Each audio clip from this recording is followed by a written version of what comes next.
Kavita Sharma, a 35-year-old Indian housewife, and Victor Mehra, her 65-year-old Canadian uncle-in-law, two people who should never have crossed paths in this way. Their secret affair began with stolen glances, but ended with cold-blooded murder. What pushed them from forbidden passion to a deadly conspiracy that shocked Dubai? This is not just a story of love, it's a story of betrayal, greed, and a crime no one saw coming. In the shimmering wealth of Dubai, Kavita Sharma's life appeared flawless to those around her. She was 35, a graceful Indian housewife whose days were filled with luxury and ease. Her husband Rajesh, a successful businessman, had worked tirelessly to secure the lavish villa they lived in. From the outside, Kavita seemed blessed: beautiful clothes, glittering jewelry, a home staffed with servants, and invitations to the city's most exclusive gatherings. Yet beneath the polished exterior, a hollowness consumed her. Rajesh was rarely at home, always traveling for work or entertaining clients. Even when he was present, his affection was distant, his conversations short, his eyes fixed more on numbers and deals than on the woman who had once been the love of his life. Kavita had grown used to the coldness, but not immune to its sting. Each evening, as she dined alone at the long marble table, the silence weighed heavier than gold. It was during this restless season that Rajesh's uncle, Victor Mehra, arrived from Canada. At 65, Victor carried the kind of confidence that comes from a lifetime of survival and experience. He was tall for his age, his hair silver but thick, and his eyes sharp with curiosity. Having lived abroad for decades, he carried a charm that set him apart from the conservative men Kavita was accustomed to. He spoke with a mix of humor and authority, weaving stories of his life overseas, painting images of freedom and adventure. From the moment he entered their villa, Kavita noticed him. He did not treat her as invisible, nor did he rush past her presence as if she were an accessory to the house. He looked at her with interest, and that single detail lit a spark inside her heart. In the beginning, their interactions were harmless. Victor complimented her cooking, praised her taste in art, and often lingered in the garden where she sipped her morning tea. Rajesh encouraged their conversations, grateful that someone was keeping his uncle company while he was away. But slowly, beneath the surface of ordinary chatter, an invisible thread tightened between them. Kavita found herself waiting for the sound of Victor's footsteps in the hallway, the brush of his arm when they passed each other, the warmth in his eyes that her husband had long stopped giving. She began to dress more carefully, not for Rajesh, but for the man who was nearly twice her age. It confused her, this sudden attraction to a man who should have felt like family. Yet every stolen glance made her feel alive in a way she had not in years. For Victor, the thrill was undeniable. He admired Kavita's beauty, her intelligence, and her loneliness, which seemed to mirror his own. What began as a quiet fascination soon transformed into secret longing. Neither dared speak of it, but in the silence of the villa, the forbidden was becoming inevitable. As the days stretched into weeks, the walls of the house seemed to close in on their secret.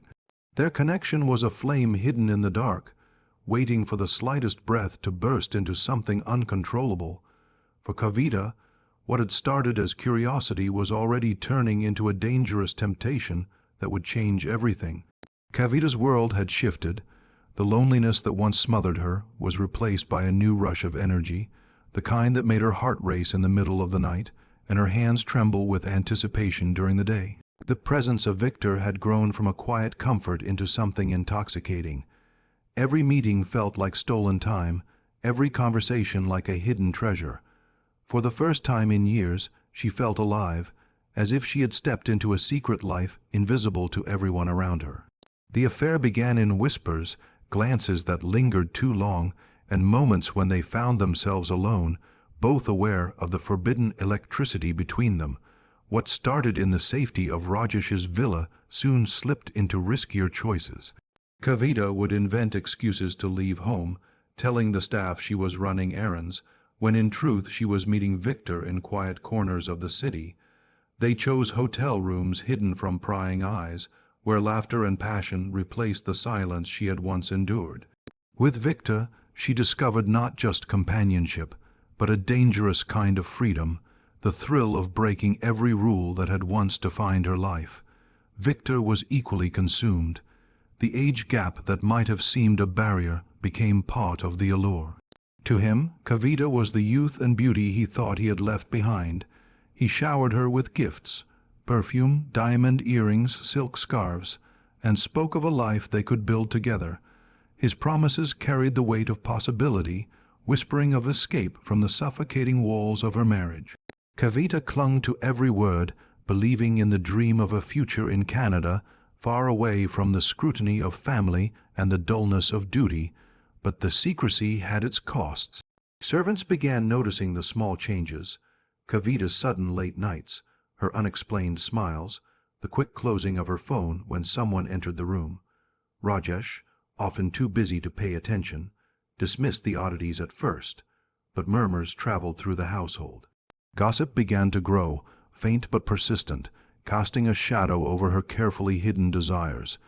Each step deeper into the affair brought with it the risk of exposure, yet instead of retreating, Kavita and Victor embraced the danger. The risk only seemed to bind them tighter, as if the threat of discovery made their passion burn brighter. The boundaries between reality and fantasy blurred with each meeting. They were no longer just lovers. They began to imagine themselves as partners against the world. Their whispered conversations shifted from romance to plotting. Victor spoke of possibilities Kavita had never dared to consider: how her husband's absence could be permanent, how freedom might be closer than she believed. Kavita listened, torn between fear and longing. She knew the thoughts were dark, but she also knew she could no longer bear the weight of her marriage. Every secret has a price, and every desire a limit. As their passion deepened, the line between love and danger grew faint. What had begun as thrilling escapism was turning into something far more dangerous, something that could not remain hidden forever. By the middle of 2022, the secret relationship had transformed from a reckless affair into an obsession that demanded more than hidden meetings and whispered promises. Kavita had grown restless, trapped in a marriage that felt heavier each day. Every time Rajesh walked through the front door, she no longer saw him as her husband, but as the barrier standing between her and the life she believed she deserved. Victor sensed her impatience and knew that if he wanted to keep her, he would have to offer more than fleeting passion. His solution was cold, calculated, and terrifying. He reminded Kavita of Rajesh's fragile health. Her husband's heart condition was no secret, and the medications he took were strong enough to keep him weak and vulnerable. Victor framed it as fate waiting to happen, a destiny that only needed a little push. He suggested they could make it appear as though Rajesh's heart had simply failed him one evening, sparing themselves suspicion while clearing the path to freedom. At first, Kavita resisted. The thought of her husband's death unsettled her, but Victor's persistence was relentless. He spoke of Canada, of a life free of judgment, of wealth and comfort without the shadow of an unfulfilling marriage. Slowly, the idea began to take root in her mind, until it no longer felt like an impossible crime, but an inevitable escape. The planning became meticulous. Victor researched the effects of sleeping pills and sedatives, convincing Kavita that Rajesh's death could be staged as a natural cardiac arrest. Kavita's role was simple: distract her husband, prepare his favorite drink, and make sure he consumed what Victor had laced with crushed pills. Once Rajesh was unconscious, Victor would ensure the rest. The plan was wrapped in the comfort of logic, quick, silent, and free of evidence. When the evening finally came, the air inside the villa felt heavier than ever. Rajesh returned home from a long day, unaware of the dark intentions surrounding him. Kavita welcomed him with unusual warmth, masking her anxiety with a smile. She served him his drink, her hands trembling slightly as she set the glass on the table.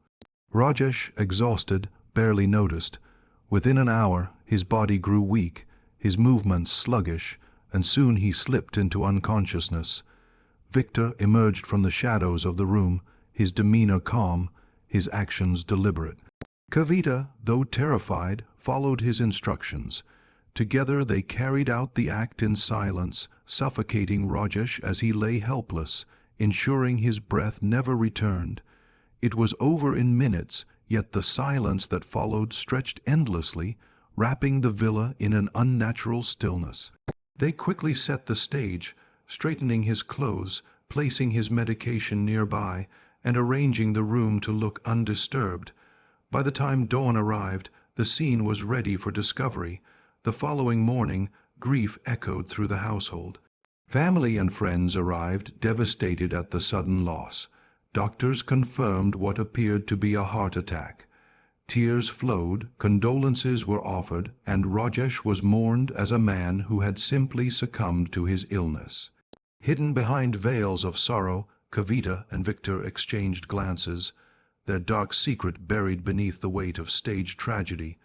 For them, it felt like the beginning of freedom, though they had unknowingly set in motion a chain of events that would soon unravel their carefully constructed lie.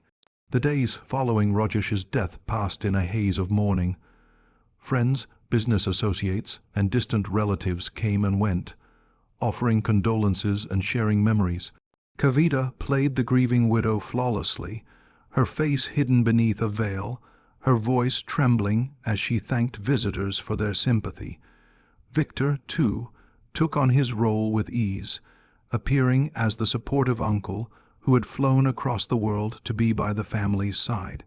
To those who looked from the outside, it was nothing more than a tragic story of a man who had lost his battle with a weak heart. Yet beneath the sorrowful facade, unease began to stir. Dubai authorities required a standard postmortem due to the suddenness of Rajesh's death. At first, neither Kavita nor Victor gave it much thought. They were confident in the plan, believing the sedatives would blend unnoticed with the narrative of a failing heart. But when the medical report came back, faint traces of sedatives were noted in his bloodstream. Though initially brushed off as possible prescription misuse, it planted the first seeds of suspicion. Investigators quietly began looking deeper, their curiosity piqued by the odd details surrounding the case. Meanwhile, Kavita's behavior began to draw attention. Though she attempted to remain cautious, the strain of maintaining her double life started to show. Neighbors noticed Victor lingering at the villa even after the funeral, sometimes late into the night. Staff whispered about the unusual closeness between the widow and her husband's uncle, their observations slowly reaching ears outside the household. The gossip grew louder with each passing week, eroding the shield of secrecy they thought they had built. Victor, far less discreet than Kavita, also left behind trails. Hotel records showed his repeated bookings under false names, and surveillance footage captured glimpses of him with a woman resembling her. Investigators, once merely curious, now began connecting threads that pointed toward more than coincidence. The love letters and text messages they uncovered were even more damning. Kavita's phone contained messages laced with longing, jealousy, and subtle hints of plotting a future without Rajesh. What had felt like intimate secrets between lovers now became incriminating evidence in the hands of the authorities. The tension between Kavita and Victor grew as they realized the net was tightening. The confidence that had fueled their affair was replaced with paranoia. Every knock at the door made Kavita's heart race. Every unexpected phone call sent shivers down her spine. Victor tried to calm her, assuring her that nothing could be proven, but even he began to show cracks. His once charming demeanor turned cold and calculating, his focus shifting from love to self-preservation. As weeks stretched into months, the investigation moved silently but steadily. Detectives gathered bank records, phone logs, and testimonies from servants who spoke of suspicious activities before Rajesh's death. The carefully constructed illusion of a natural tragedy was unraveling thread by thread. For Kavita and Victor, what once felt like freedom now loomed as a trap tightening around them. They had crossed the line from passion into conspiracy, and now their shared secret threatened to destroy them both.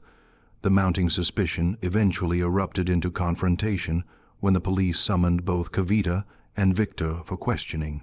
At first, they tried to maintain their roles, she as the grieving widow, he as the supportive uncle. But the investigators had grown patient and careful. slowly gathering enough fragments of evidence to break through their defenses. The sedatives in Rajesh's system, the hotel records, the overheard whispers from the staff, the messages hidden in Kavita's phone, together, they painted a picture too sharp to ignore.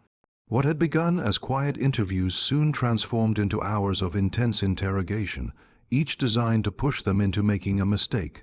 Victor, under pressure, felt his age and vulnerability more keenly than ever. The man who had once charmed Kavita with promises of love and freedom now saw only one way to save himself. He began to cast the blame on her, telling investigators that she had seduced him into the affair, that she had whispered dark ideas into his ear until he finally gave in. He painted himself as a lonely old man, manipulated by the allure of a younger woman desperate to escape her marriage. The betrayal was swift and deliberate, a survival tactic meant to shield him from the full weight of the law. Kavita's world collapsed the moment she realized what Victor was doing. The man she had risked everything for, the man she had killed for, was now turning her into the mastermind of the crime. Her grief turned to fury, and in her rage she retaliated. In her confession, she laid bare every detail, describing how Victor had orchestrated the plan, how he had convinced her that Rajesh's death was the only way forward, and how he had carried out the act with ruthless efficiency. She spoke of his manipulation, his greed, and his hunger for control, exposing him not as a victim, but as the instigator. In court, their love story disintegrated entirely. Where once they had whispered promises of a new life, they now hurled accusations, each desperate to shift the weight of guilt onto the other. Letters once written with tenderness were read aloud as evidence of conspiracy. Their photographs together, once cherished tokens of passion, became proof of betrayal. The jury watched as the tale unfolded, an affair fueled by loneliness, transformed into greed and ending in cold, blooded murder. Neither Kavita nor Victor could hide behind their lies any longer. The verdict was damning. Both were sentenced to life in prison, condemned to spend the rest of their years behind bars. In the courtroom, Kavita wept not only for the punishment, but for the realization that the love she had believed in was nothing more than a weapon Victor had used to pull her into darkness. Victor, stoic at first, eventually showed the weight of his age and his choices, his once confident face hollow with regret. Their story ended not in Canada, not in freedom, not in the promise of a new beginning, but in two prison cells separated by walls and silence. The affair that had once made Kavita feel alive had instead buried her in despair. The man she thought would save her had destroyed her, and the crime they believed would free them both had become the chain that bound them forever.